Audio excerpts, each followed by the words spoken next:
예레미야 33장 1절에서 3절까지 우리 교독하겠습니다. 예레미야가 아직 시위대 뜰에 갇혀 있을 때에 여호와의 말씀이 그에게 두 번째로 임하니라. 이르시되 이를 행하시는 여호와, 그것을 만들며 성취하시는 여호와, 그의 이름을 여호와라 하니까 이와 같이 이르시리라. 다 같이요. 너는 내게 부르시라. 내가 내게 응답하겠고 내가 알지 못하는 크고 은밀한 일을 내게 보이리라. 아멘. 할렐루야. 네. 오늘 제목은 아싸의 하나님. 아싸. 맞아요, 그거예요. 아싸. 그때 우리 너무 기분 좋으면 복권에 당첨이 됐다든지 원하는 대학에 들어갔다든지 뭐 자녀가 잘 되면 막 아싸 하잖아. 너무 막 그 기분이 좋을 때 우리가 이런 표현들 하는데 그 표현입니다. 여러분은 지난 한 주 아싸 할 만한 일이 있으셨습니까? 어떠셨습니까? 저는 개인적으로 있었어요. 여러분 다 아시겠지만 제 아버지가 87세의 일기로 지난 목요일 날 소천을 했습니다. 제 아버지의 구원을 위해서 한 30년 가까이 기도를 한 것 같아요. 그리고 집에 가면 기회가 있을 때마다 제가 아버지한테 복음을 전했어요. 하지만 저희 아버지는 제가 원하는 것만큼의 그 구원의 확신이 안 생기더라고요. 이제 나이 연세가 드시면서 이제 천국과 지옥이 있는 거 믿으세요? 믿는다고 얘기를 해요. 하나님이 계시는 거 믿으세요? 믿는다라고 말씀을 하세요. 근데 자꾸 더 얘기를 깊이 들어가려고 하면 됐다. 그리고는 더 이상 진도가 안 나가요. 그래서 항상 거기서 이제 머물러 있었는데 이번에 폐렴으로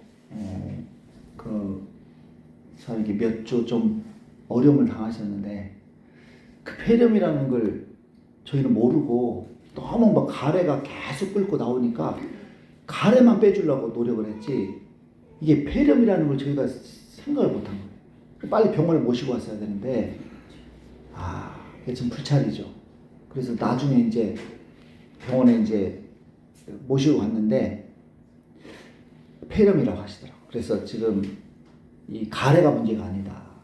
폐렴을 치료를 해야 된다고 하시면서 이게 좀 이독하시고 오래 못 사실 수도 있다 그러시더라고요. 그래서 저의 자나깨나 관심은 아버지가 천국 가는 거예요. 천국 가는 거. 그게 저의 평생의 기도 제목이고 또 아버지에 대한 유일한 제 소원이었기 때문에 가서 좀 복음을 전해드리고 싶다. 그 연락을 했더니 이게 안 된다는 거예요. 방문이 면회가 안 된다는 거예요. 그래서 제 기도만 하고 있었는데 아버지가 소천하시던 당일 한 오후 5시쯤 되었을 때 기도하고 싶은 마음이 막 오더라고요. 그래서 저 혼자 예배당에서 기도를 하는데 아버지를 위해서 막 강력한 기도가 나와요. 막 강력하게 기도가 막 나오더라고요. 그래서 1시간 정도 기도를 하고 또 저녁 8시가 돼서도 이제 제가 작전 기도가 있기 때문에 또 하는데 또 아버지 기도만 나오는 거예요. 아버지 기도만. 다른 기도는 안 나오고. 또 아버지를 3시간 가까이 또 그렇게 간절히 또 아버지를 구원해 달라고. 그렇게 기도를 했습니다. 그리고 이제 아버지께서 저녁 한 9시쯤 그렇게 이제 소천을 했습니다. 제 안타까운 건 임종을 못 봤다는 거죠. 이제 이독하다는 소식을 듣고 출발한 지 얼마 안 돼서 돌아가셨다고. 그래서 제가 그 간병인한테 좀 더 이렇게 빨리 알려주시지 그랬냐고 가서 얘기를 했어요. 그랬더니 그렇게 쉽게 갈 줄 몰랐다는 거예요. 이게 이제 이렇게 병원에서 산소 호흡기도 이렇게 하고 하니까 이 숨을 제대로 좀 쉬니까 가래도 없어지고 이렇게 많이 좋아졌다는 거예요. 평안해지시고. 그래서 회복돼서 퇴원하시겠구나, 이제 이런 기대를 가지고 있었죠. 그 간병인도 이제 그랬다는 거예요. 너무 평안하게 계시니까 쉽게 갈 줄 모르고 가족들한테 연락을 이제 빨리 안 한 거죠. 근데 그냥 그렇게 그냥 조용하게 이렇게 주무시듯이 그렇게 그냥 가신 거예요. 그래서 제가 병실에 갔더니 누워 계시는 모습이 그냥 평상시에 주무시는 것처럼 그렇게 얼굴도 평안하시고, 예, 그렇게. 그래서 막 아버지 일어나세요 하면 일어나실 것 같아요. 일어나실 것 같아요. 저는 그 모습이 저희 아버지가 천국에 입성했다라고 하나님이 주시는 사인으로 받아들였어요. 네, 우리 가족들의 평생의 기도지고 저의 평생의 기도, 그리고 그 마지막 날 소천하는 날 저에게 2시간이나 기도를 시키시고, 네, 그래서 아버지를 천국 데려가시기 위해서 하나님 미리 마지막에 기도를 시키셨구나, 그런 예, 하나님의 뜻이 있어서 제가 우리 아버지의 구원을 확신하고 또 천국에 입성하였음을 제가 확신하게 되었어요. 그래서 슬프지만 아싸 기쁩니다. 슬프지만 기뻐요. 예, 천국 가면 된 거 아니에요? 예, 이 땅에서 뭐 100년, 120년 살면 뭐예요? 날마다 한숨이고 고통인데, 천국에서 평안히 쉬고 계시면 이제 제가 가서 이제 만나면 되는 거고, 또 우리 큰 누님도 가 계신데 또 가서 또 만났을 것 같고, 그래서 또 어떤 대화를 하고 있을까, 그런 또 기대도 가지고 있습니다. 자, 오늘 말씀은 예레미야가 시위대 뜰에 갇혀 있을 때 예레미야에게 임한 말씀이에요. 오늘 본문 1절 같이 읽겠습니다. 예레미야가 아직 시위대 뜰에 갇혀 있을 때 여호와의 말씀이 그에게 2번째로 임하니라 이르시되. 자, 예레미야는 이스라엘의 세태기에 태어나서 조국의 멸망을 예언한 선지자입니다. 여러분, 우리가 예수 믿으면 구원받는다라고 하는 소망의 메시지를 전하는 것도 우리는 버거워서 잘 못 전하잖아요. 그런데 예레미야는 그 소망의 메시지가 아니라 이 나라가 망한다, 우리나라가 멸망한다, 이런 절망의 메시지를 평생 동안 외쳤단 말이에요. 그러니까 얼마나 고통스러운 사역을 했겠습니까? 그래서 심지어 매국노로 낙인이 찍혀서 시드기야 왕이 그를 정치범 수용소에 가둬버렸어요. 이런 암울하고 암담한 상황 속에서 감옥에 있는 예레미야에게 하나님의 말씀이 임했습니다. 여러분, 우리가 감옥에 갇힌 것 같은 그런 환경을 만났을 때, 답답한 상황에 처했을 때 우리에게 누가 힘을 줄 수 있겠습니까? 하나님의 말씀이 임하면 그 상황을 극복할 수 있을 줄 믿습니다. 자, 예레미야에게 임한 하나님의 말씀의 순서를 잘 보십시오. 자, 2절 읽겠습니다. 이를 행하시는 여호와, 그것을 만들며 성취하시는 여호와, 그의 이름을 여호와라 하는 이가 이와 같이 이르시도다. 하나님이 가장 먼저 예레미야에게 하신 말씀이 뭐냐? 자기소개예요. 나는 이런 하나님이다. 이 일을 행하시는 여호와, 그것을 만들며 성취하시는 여호와다. 그렇게 자기를 먼저 소개를 하고 있습니다. 왜 그러느냐? 왜 하나님이 자기를 먼저 소개를 하시느냐? 여러분, 우리가 절망 속에 있으면 환경은 커 보이고 하나님은 작아 보여요. 그래서 어떤 생각이 드냐면, 하나님 믿어도 소용없네. 하나님도 못하시는 일이 있구나. 이런 상황에서 하나님이 뭘 하실 수 있겠어? 다 끝나버렸는데. 절망적인데. 이제 끝났어. 그런 그 환경에 눌리고 상황에 눌려버리면요. 믿음 같은 거 다 사라져버려요. 내가 믿음이 좋은 것 같죠, 여러분? 어려움 당해보세요. 병원에 입원해보세요. 암 생겨보세요. 큰 어려움 당해보세요. 믿음 다 도망가버려요. 믿음 다 도망가고 없어요, 믿음. 그리고는 그 상황에 짓눌려가지고 그 환경에 억눌려가지고 야, 나는 끝장이다. 하나님 믿어도 소용없구나. 교회 다니면 뭐해? 이런 막 불신이 내 속에 가득 차게 된다. 그래서 하나님도 떠나게 되고 믿음에서 떠나게 되는 거예요. 예. 그래서 저와 여러분의 환경이 절망적일수록 그 환경을 극복을 하려면 어떻게 해야 되느냐? 그 환경보다 하나님이 더 커 보여야 되는 거예요. 하나님이 더 커 보여야 돼. 그러니까 자녀들이 아빠 손을 잡고 갈 때는 큰 형들이 와도 두려워하지 않아요. 왜냐? 그 큰 형들보다 아빠가 더 커 보이거든. 아빠가 더 커 보여요. 그러니까 무서워하지 않는 거예요. 자기가 그 형들을 이길 힘이 있어서가 아니에요. 마찬가지예요. 저와 여러분이 하나님 손을 붙잡고 있다. 그 하나님은 크신 분이다. 이런 믿음이 있으면요. 그 환경, 절망적인 환경이 올지라도 낙심하지 않는 거죠.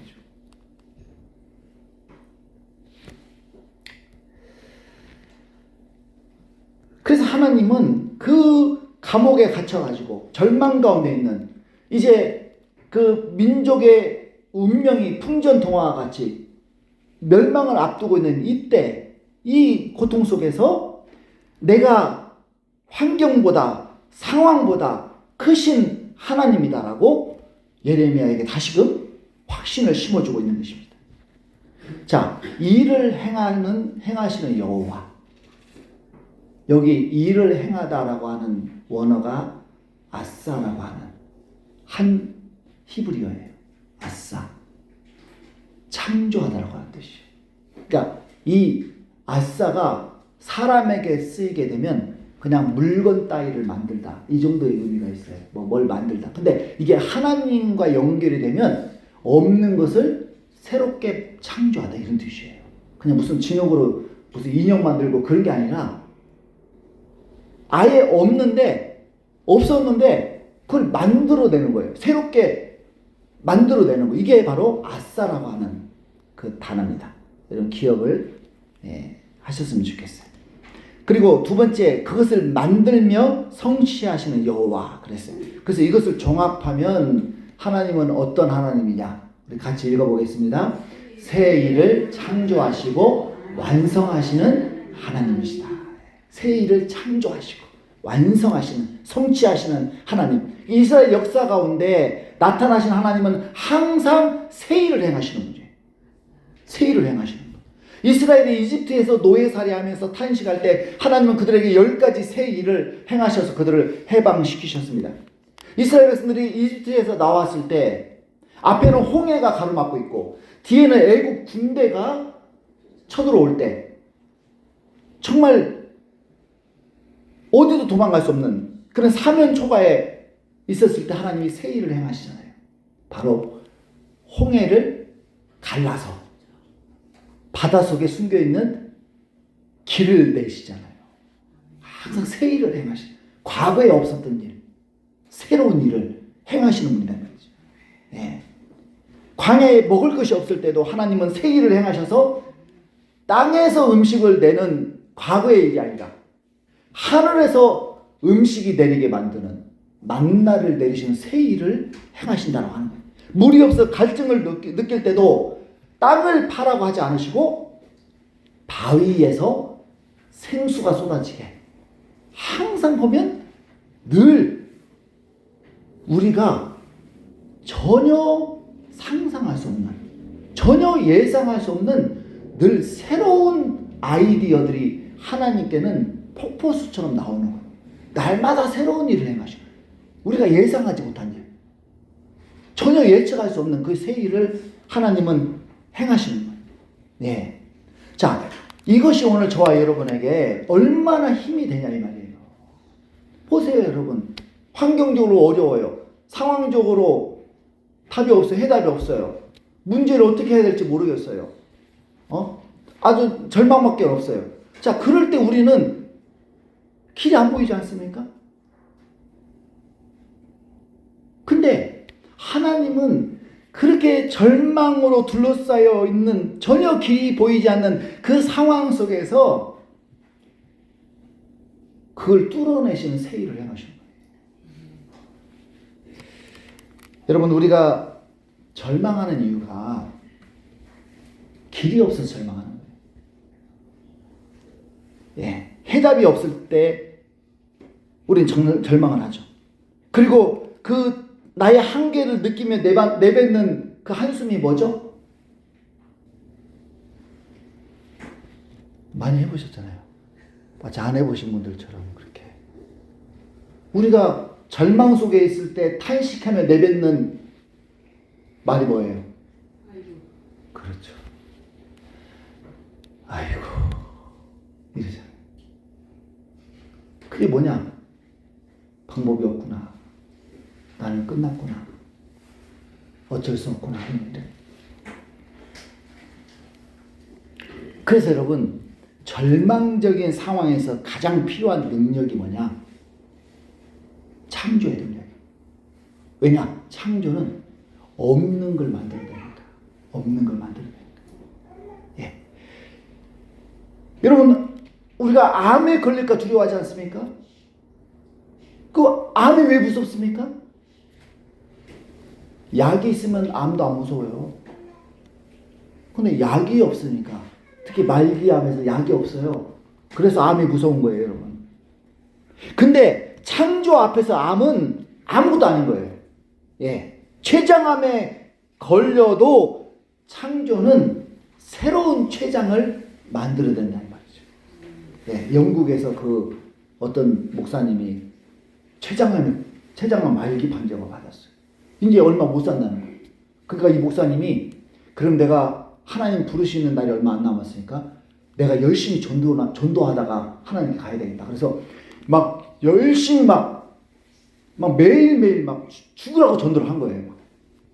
그 몇 주 만에 병원 갔어요. 췌장암이 사라져 버렸어요. 췌장암이 사라져. 하나님이 새로운 췌장을 창조해 내신 거예요. 여러분, 앞을 못 보는 맹인에게 창조는 새로운 눈을 만들어서 보게 합니다. 길이 없는 곳에 창조는 새로운 길을 만들어버리고, 태산이 앞에 놓여있을 때 창조는 터널을 뚫어버려요. 자, 여러분, 짐승들이 다 짝이 있었는데 아담은 짝이 없었어요. 그래서 외로웠어요. 근데 해결할 방법이 없잖아요. 그렇다고 짐승하고 뭐 결혼할 수도 없고. 이때 하나님이 어떻게 하십니까? 하와를 만들어내시잖아요. 그러니까 없는 것을 만들어내는 이 놀라운 능력을 행하시는 거예요. 그래서 아담에게 짝을 주시잖아요. 자, 이런 하나님이다. 이런 하나님.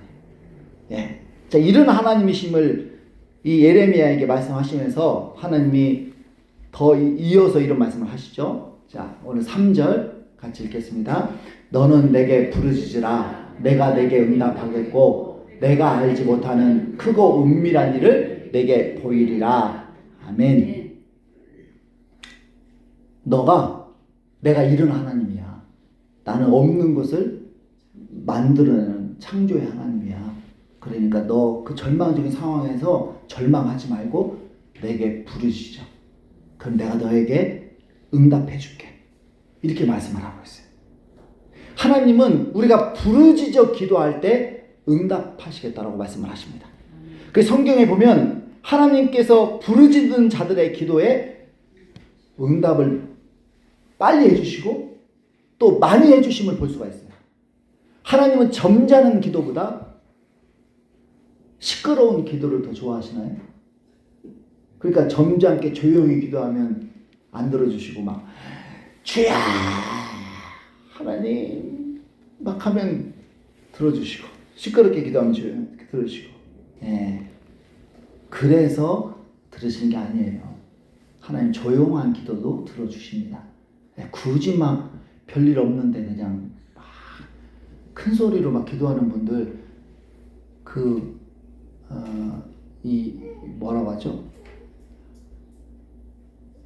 민폐. 그러니까 좀 삶이 평안할 때는 조용히 기도하시는 것도 좋습니다. 근데 이 부르짖는 기도에 하나님 빨리 응답하시는 이유가 두 가지가 있어요. 첫 번째는 넘어가겠습니다. 다급한 기도이기 때문에. 부르짖는 기도는 다급한 기도예요. 네. 여러분 집안에서 큰 아이와 작은 아이가 동시에 엄마를 찾아요. 엄마! 불렀을 때 동시에 불렀어요. 여러분 큰 아이 둘째 아이 누구에게 먼저 가시겠습니까? 큰애 그 편애하시는 거 아니에요? 둘이 동시에 불렀어요. 네, 그렇죠. 그때 달라요. 네, 그때 달라요. 어떤 애가 더 다급하게 부르냐. 네, 큰애가 엄마, 둘째는 엄마! 그러면 누구한테 가겠어요? 둘째한테 가요. 다급하게 부르는 아이한테 가는 거예요. 자, 여기 지금 한 1000명 정도 앉아 계신데 일단 100이니까 네, 우리 이렇게 여러 명이 앉아 계신데 다 같이 기도를 하잖아요. 그럼 하나님이 어떤 성도의 기도를 가장 먼저 들어주실까요? 여기서 가장 다급하게 하나님을 찾는 그 성도의 기도를 가장 먼저 들으실 거예요. 내가 목사이기 때문에, 권사이기 때문에, 집사이기 때문에 하나님이 그 사람 기도 먼저 들으시고 나는 성도고 신앙생활도 얼마 안 했으니까 내 기도는 나중에 들으시고, 그게 아니라 10손가락 깨물면 아프지 않은 손가락 없듯이 하나님께는 직분을 떠나서 다 소중한 자녀이기 때문에 공평하게 하나님은 우리의 기도에 응답을 하시는데, 특별히 하나님을 가장 다급하게 찾는 그 성도에게 하나님이 가장 먼저 응답을 하십니다. 그러니까 여러분 기도 응답을 빨리 받기를 원하신다면 다급하게 기도하세요. 여러분 아수르라고 하는 대군이 남유다를 침공했어요. 다급했습니다. 그때 히스기야 왕과 이사야 선지자가 하나님께 부르짖어 기도를 하죠. 자, 역대하 32장 20절 21절 같이 읽겠습니다.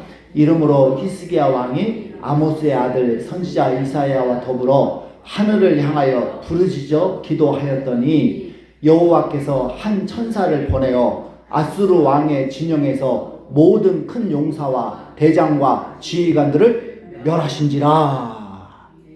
막 하나님 막 다급하게 막 하나님을 찾으니까 하나님이 야, 너 정말 다급하구나. 지금 이 기도 응답은 미룰 수 없어. 빨리 지금 응답을 해야 돼. 해서 천사를 막 보내가지고 아수르 군대 18만 5천 명을 하루아침에 다 죽여버리신 거예요. 내가 얼마나 다급하게 하나님을 찾느냐에 따라서 하나님이 얼마나 내게 빨리 응답을 하시느냐가 결정이 된다 이 말이에요. 저와 여러분이 오랫동안 기도했음에도 불구하고 오랫동안 응답받지 못하는 이유가 뭐냐? 다급하지가 않는 거. 다급하지가 않아요. 그러니까 여러분 다급하지 않는 기도는요, 다급하게 응답하지 않으세요.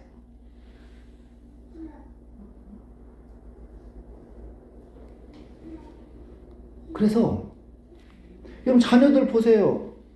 뭐 자전거 사주세요. 그럼 부모가 자전거 사주나요? 안 사줘요. 처음에는 얘가 또 친구가 자전거 사니까 지도 갖고 싶은가 보네. 필요하지도 않은데. 그래서 그냥 부모는 그냥 안 사줘요. 그것도 가끔 또 필요한 가끔 또 한 달에 한 번, 또 뭐 1년에 한 번. 엄마 나 자전거 사줘. 그럼 안 사줘 절대. 근데 막 엄마 자전거 하면서 막 다급하게 막 하면 처음에는 장난인 줄 알았다가 아 얘가 정말 자전거가 지금 다급하구나 설득이 돼가지고 당장 사주는 거예요. 돈이 없으면 뭐 해서? 빚내서 카드 긁어가지고. 그게 부모의 심정이에요. 자신을 향한 심정. 하나님도 마찬가지. 빚을 내서라도 카드를 긁어서라도 여러분 기도 응답 하시는 거예요. 근데 그 기도 응답의 열쇠는 하나님께 있는 게 아니에요. 여러분. 저와 여러분 마음에 뭐가 있어야 돼요? 다급함이 있어야 돼요. 다급함. 유명한 부흥사이셨던 신영균 목사님이 계셔요. 예, 저도 이제 그분에 대해서 같은 세대고 이제 부흥회는 못 가봤지만 아주 유명한 분이죠. 이분이 황해도에서 태어나 평양에서 자랐어요. 근데 부흥회 때 은혜를 받아가지고 이분이 조의 종이 되기로 결심을 하고 평양 그 신학교에 들어가게 됩니다. 그런데 이제 얼마 안 돼서 한국 전쟁이 터지고 공산당이 교회를 폐쇄해 버렸어요. 그리고 다 목사님들을 잡아갔습니다. 이 젊은 신영균 전도사는 인민군에게 끌려갈 위기에 처해서 산에서 숨었어요. 산에 들어가서. 근데 중공군이 한국전에 개입하러 들어온다라고 하는 청천벽력 같은 소식이 들려오는 것이죠. 그리고 그 중공군이 평양 근처에 오자 더 이상 산에 이제는 숨어 있을 수도 없었어요. 그래서 127명의 성도들과 함께 남한으로 피난을 떠나게 됩니다. 그리고 2주일이 되던 날 임진강 건너편에 고랑포에 도착을 했는데 임진강을 그 한겨울에 건너려고 하니까 너무너무 막막한 거예요. 배도 없었습니다. 뒤에서는 인민군이 쫓아오고 앞에서는 차디찬 강물이 막고 있고 마치 홍해 앞에 있는 이스라엘 백성의 그 상황과 같았다라고 하는 것이죠. 어찌할 바를 모르고 발을 동동 구르는 성도들에게 신영균 전사님은 이렇게 호소를 했다고 합니다. 여러분, 우리가 지금 의지하고 믿을 분은 오직 한 분 하나님이십니다. 하나님께서 길을 열어주시면 저와 여러분은 사는 것이고 그렇지 않으면 저와 여러분은 오늘 여기서 죽게 될 것입니다. 여러분, 성경에서 모세가 홍해를 가른 사건을 잘 아실 것입니다. 우리 오늘 밤 하나님께 이 임진강이 꽁꽁 얼어붙게 해달라고 함께 기도합시다. 그래서 밤을 새가면서 이 성도들이 기도를 한 거예요. 부르짖어 기도한 거예요. 그러자 갑자기 기온이 떨어지면서 영하 20도까지 기온이 떨어져서 임진강이 꽁꽁 그 밤새 얼어버렸다는 것이죠. 그래서 아침에 그 임진강을 무사히 건널 수 있게 되었다. 이 살아있는 실제적인 체험이에요. 다급한 사람. 그 사람 하나님 다급하게 응답을 해주신다고 하는 것입니다.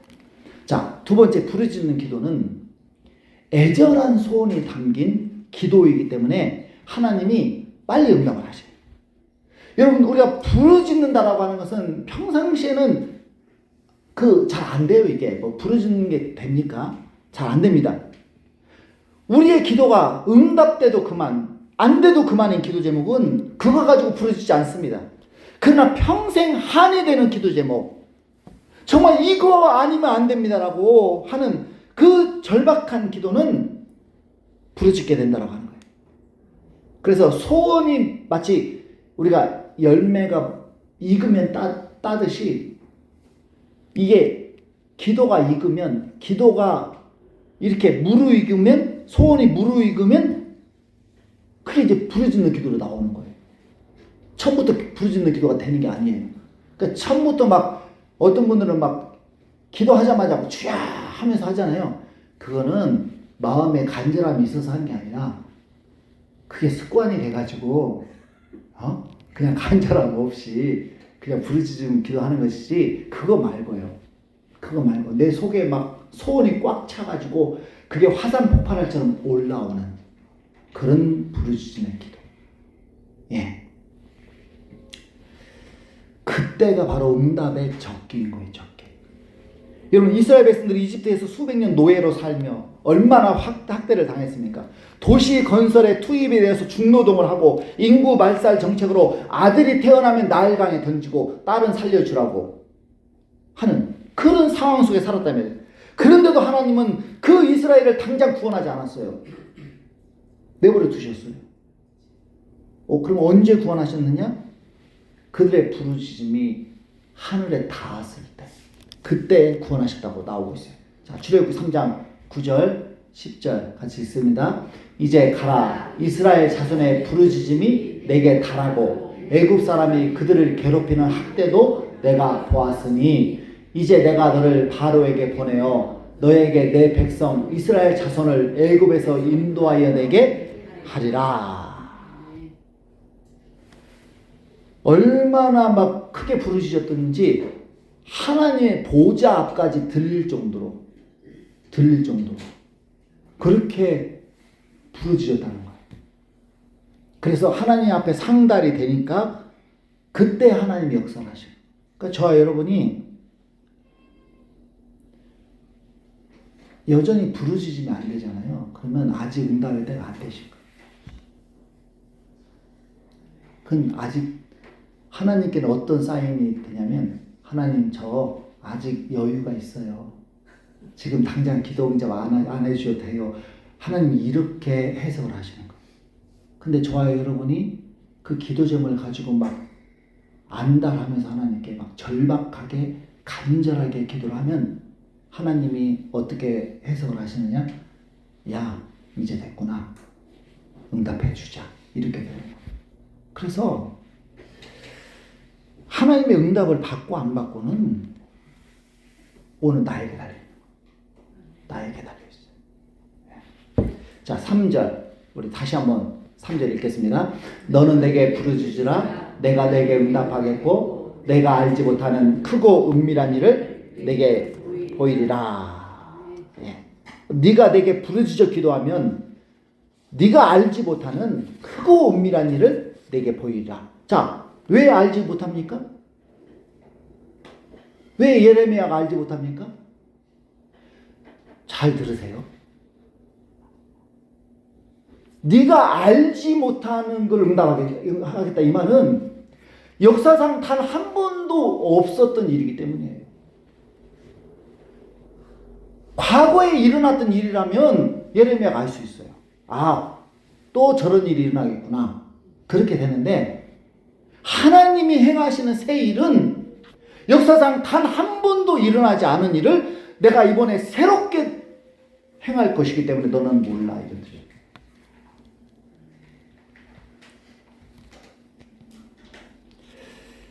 자, 그리고 그 응답은 크고 여러분, 크다는 게 뭘 말하겠습니까?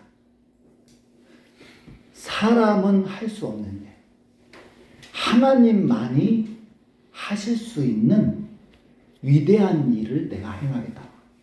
그리고 은밀한 일을 내게 보이리라. 자, 은밀한 일이라는 것은 감추어져 있습니다. 그러니까 아까 그 홍해, 그 이스라엘 백성들이 광야로 갈 수 있는 길이 원래 있었어요. 있었지만 바닷물에 가려져서 안 보였을 뿐이지 은밀하게 하나님은 이미 길을 예비해 놓으셨잖아요. 그렇죠? 마찬가지예요. 내가 이스라엘 백성을 살릴 크고 은밀한 일을 지금 은밀하게 내가 진행하고 있다. 그 뜻이에요. 은밀하게 진행. 당장 네 눈에 안 보이니까 하나님이 일하시지 않는구나. 하나님은 우리를 외면하시는구나. 그렇게 해석하지 말라는 거예요. 나는 지금 네가 알지 못하게 은밀하게 지금 너의 기도에 응답하기 위해서 진행하고 있다라고 말씀을 하시는 것이죠. 예. 자, 하나님께서 예레미야를 위해서 준비하고 계신 크고 은밀한 일이 하나님께서 예레미야에게 4가지로 말씀을 하고 계세요.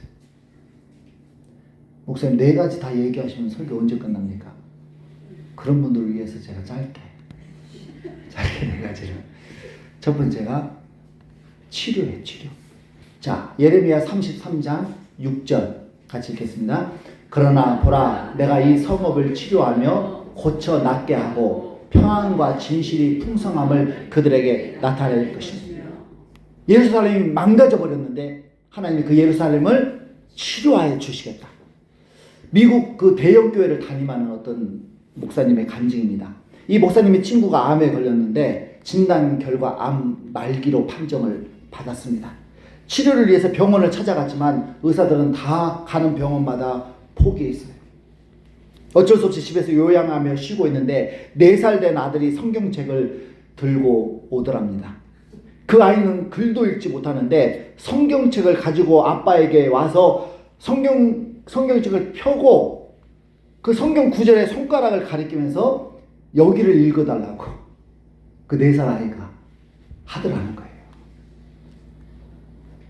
그 아들의 손가락이 가리키고 있는 말씀은 요한복음 11장 4절이었습니다. 암 말기인 아버지는 그 아이가 가리킨 손가락, 그 가리키고 있는 그 구절을 읽었어요.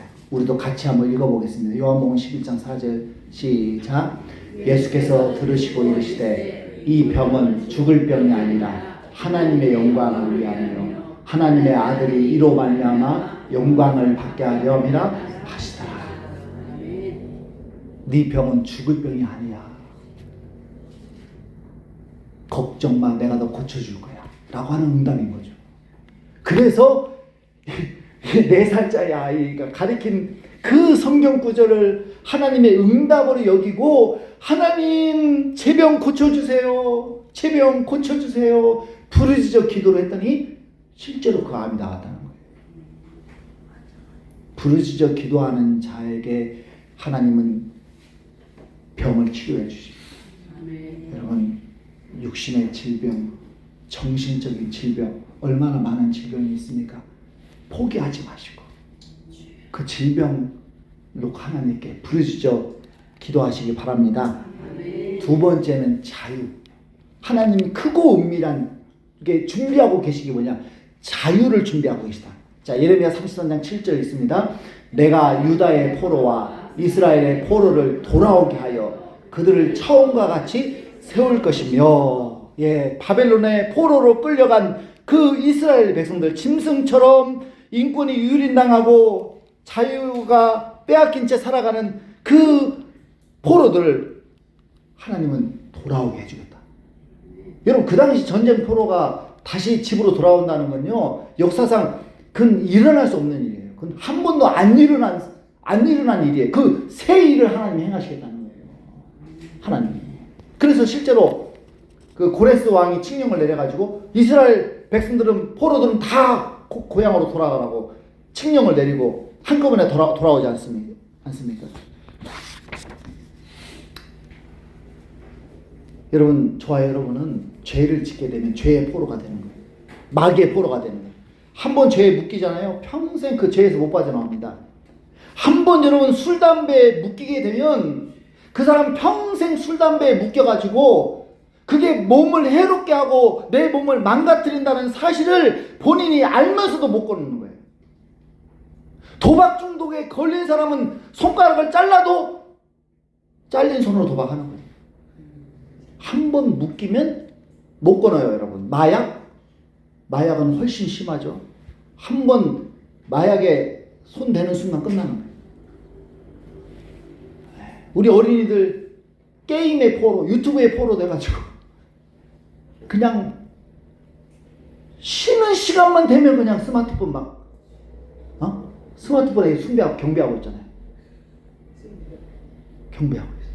못 끊어, 이게. 못 끊어요.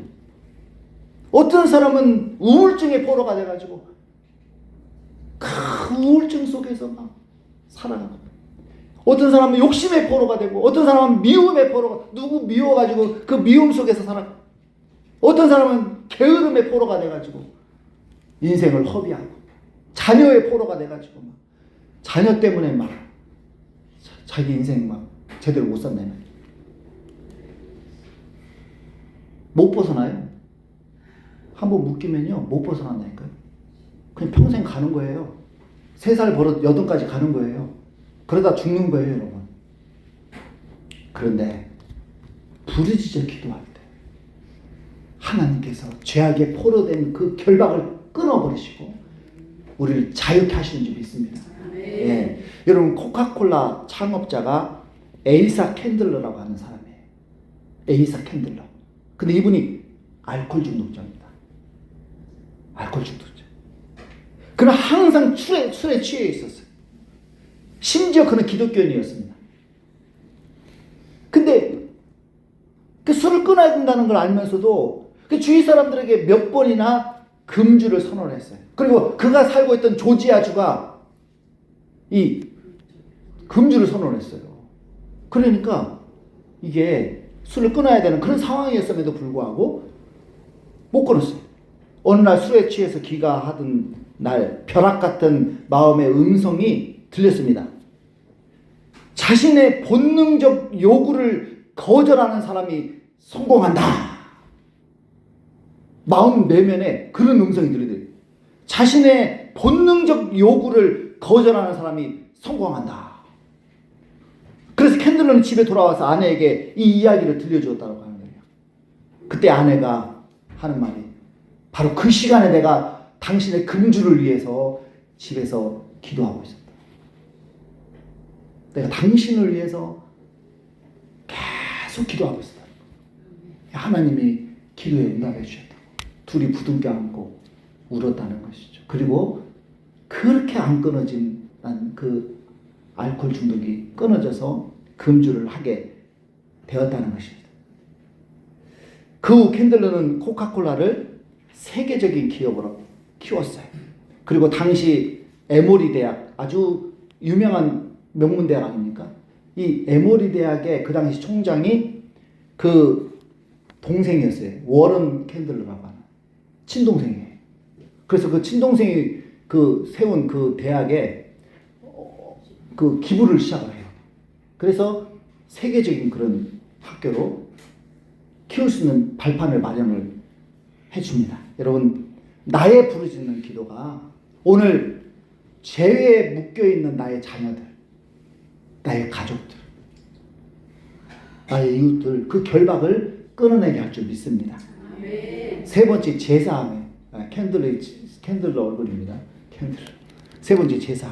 자, 8절 있습니다. 내가 그들을 내게 범한 그 모든 죄악에서 정하게 하며 그들이 내게 범하며 행한 모든 죄악을 사할 것이라. 여러분, 쫓기는 현상 수배범이 자유롭게 다닐지라도 그것을 자유라고 말할 수 있을까요? 그는 음식을 먹어도 맛을 모를 것이고 단풍을 봐도 낭만을 모를 것입니다. 일을 해도 안정이 안 될 것이고 가정을 꾸려도 그는 행복하지 않을 것입니다. 그는 언젠가 잡혀서 처벌을 받을 것이라고 하는 그 두려움으로 인생을 초조하게 보내게 될 것입니다. 그러나 대통령이 그를 사면해주면 어떻게 되겠습니까? 그제야 진심으로 자유와 평안과 행복을 누리게 되는 것이죠. 마찬가지예요. 하나님으로부터 제사함을 받지 못한 사람은 늘 인생이 쫓기는 듯 초조하고 두려운 거예요. 행복한 것 같아도 행복하지 않는 거예요. 평안이 없는 것이죠. 근심과 걱정이 떠나지 않는 거예요. 그러나 하나님으로부터 제사함을 받은 사람은 어떤 환경에서도 평안해요. 기뻐요. 행복해요. 저와 여러분이 기도할 때 하나님은 나의 죄를 사면해 주시고 가족들의 죄를 사면해 주시고 이 민족이 짓는 죄를 사면해 주실 줄 믿습니다. 마지막 네 번째, 하나님의 기쁨과 찬송과 영광이 되게 해주신다고 하는 것입니다. 34장 9절 읽겠습니다. 이 성읍이 세계 열방에서 나의 기쁜 이름이 될 것이며 찬송과 영광이 될 것이요 그들은 내가 이 백성에게 베푼 모든 복을 들을 것이요 내가 이 성읍에 베푼 모든 복과 모든 평안으로 말미암아 두려워하며 떨리라. 전에는 하나님께 욕이 되고 하나님의 영광을 가리고 그런 사람이 회복이 되어가지고 이제는 하나님의 영광을 나타내는 사람, 하나님을 기쁘시게 하는 사람, 그런 사람으로 하나님이 바꿔주시겠다. 그러니까 여러분 가정에서 그렇게 하나님의 영광을 가리고 사는 속썩이는 사람, 가족들 있지 않습니까? 부모도 힘들게 하고 그런 사람들 잔소리한다고 안 바뀌어요. 오히려 잔소리 하잖아요. 더 엇나가 버려요. 그러니까 차라리 그런 사람 어떻게 해야 되냐면 칭찬을 많이 해주시죠. 칭찬. 예, 칭찬해 주는 게 효과가 있지. 너 나가. 그러면 내가 못 나갈 것 같아? 진짜 나가더라고요.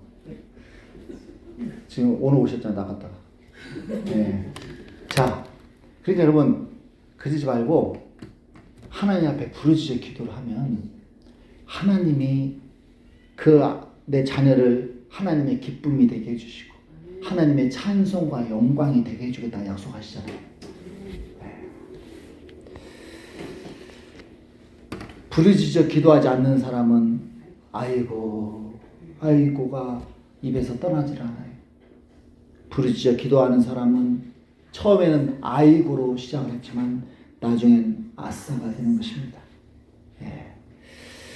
부르짖어 기도하는 저와 여러분 되시기를 축원합니다.